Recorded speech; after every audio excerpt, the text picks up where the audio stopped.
Are we from this, or is this simply a product of a higher mind? Is there intelligence to the design of the galaxy, or is it all random? Is it cause, or is it chaos? Today we're going to explore the evolution, or perhaps the design, of the universe itself. Thank you for joining me. This is the Evolution Delusion. When you look at our galaxy, which is comprised of approximately 500 billion stars, you find that the simple truth with the universe is there's always something larger. A star system is part of a galaxy is part of a galactic cluster, and a galactic cluster is part of the universe itself. The universe itself is simply one of many that floats around in space. For things to exist, they have to have substance, or be made out of matter. To understand matter, we look at what creates matter, which is dark energy and dark matter, respectively. Dark matter was created, and it played a critical role in helping ordinary matter clump together to form stars and planets.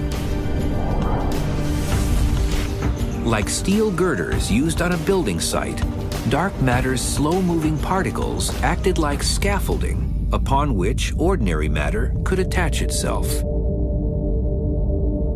We believe that because it's cold and doesn't interact very much, that dark matter was pulled together by gravity very slowly over time and actually formed the seeds around which normal matter coalesced into galaxies.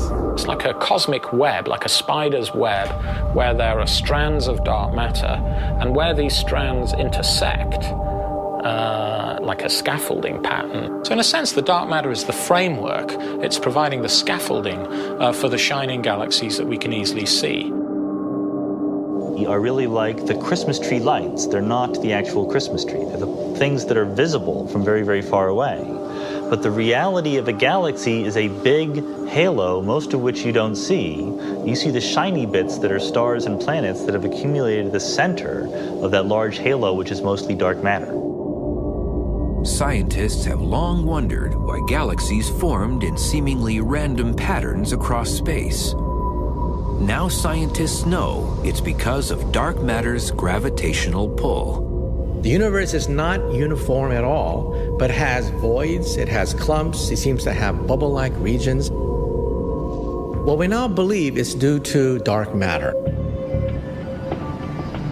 In the last year, astronomers have been able to take their theory one step further and create a detailed 3D map of dark matter in the universe using gravitational lensing. And Einstein said that gravity affects everything, just like gravity is caused by everything. So one of the things that is affected by gravity is light itself. Because when light goes through dark matter, it bends, just the way light bends when it goes through glass. And light doesn't discriminate between ordinary matter and dark. Both types of matter batter light's path as it travels through galaxies. Like plotting a course on a map, astronomers have traced thousands of light sources as they pass through dark matter. It has given science the most accurate picture yet of where dark matter hides in space. We can compare that map of the dark matter with where the galaxies are.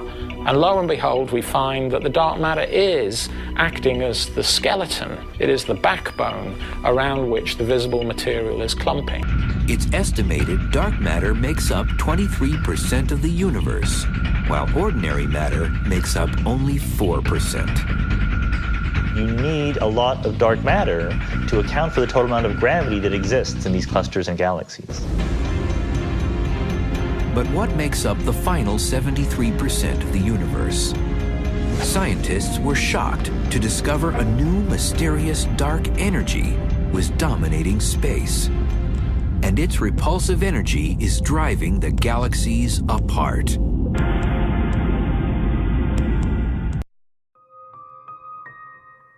Somewhere in the universe is a small blue planet, the third rock from a star called the Sun, just one of billions of stars in a spiral galaxy known as the Milky Way. But where in the universe is the Milky Way? A team of scientists gathered data on more than 8,000 of the galaxies that surround us. They mapped each galaxy's position and movement in space. And, for the first time, they've shown that the Milky Way is part of a much larger system of galaxies, a supercluster that they have named Laniakea. The Milky Way is nested in the furthest reaches of this structure, on the outskirts.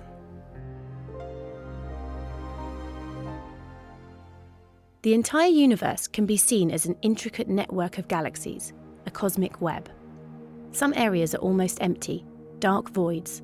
Others are densely packed with galaxies in regions known as superclusters.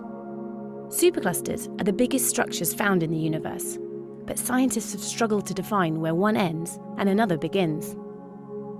To map our home supercluster, a team led by Brent Tully at the University of Hawaii studied the motions of the galaxies around us in unprecedented detail.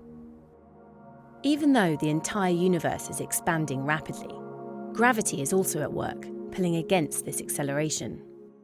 By discounting cosmic expansion, the team worked out which galaxies are being pulled towards us, shown in blue, and which are being pulled away, shown in red.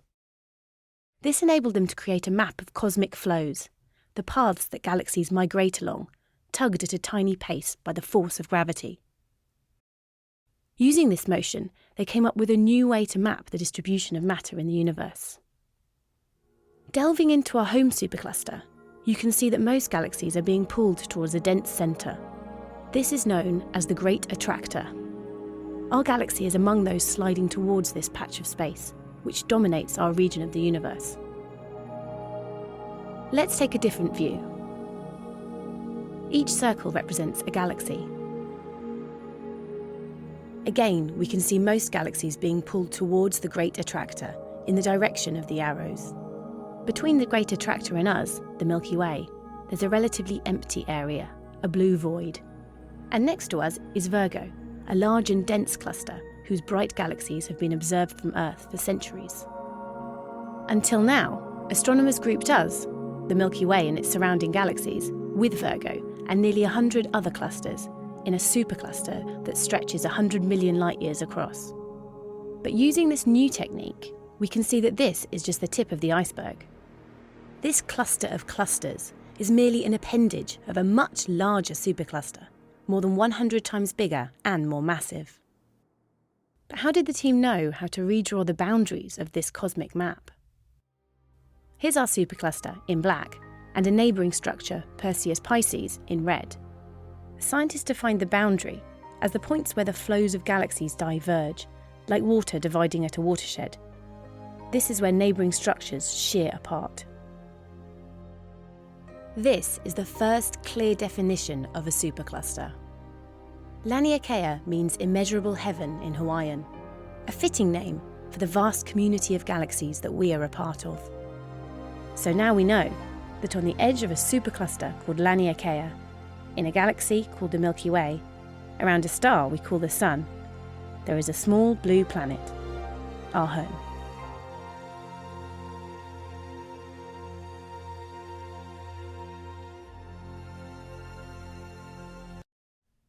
Evolution itself proposes that we are simply part of the cosmic egg, a continuation of the Big Bang itself, the children of stardust, the sun gods themselves.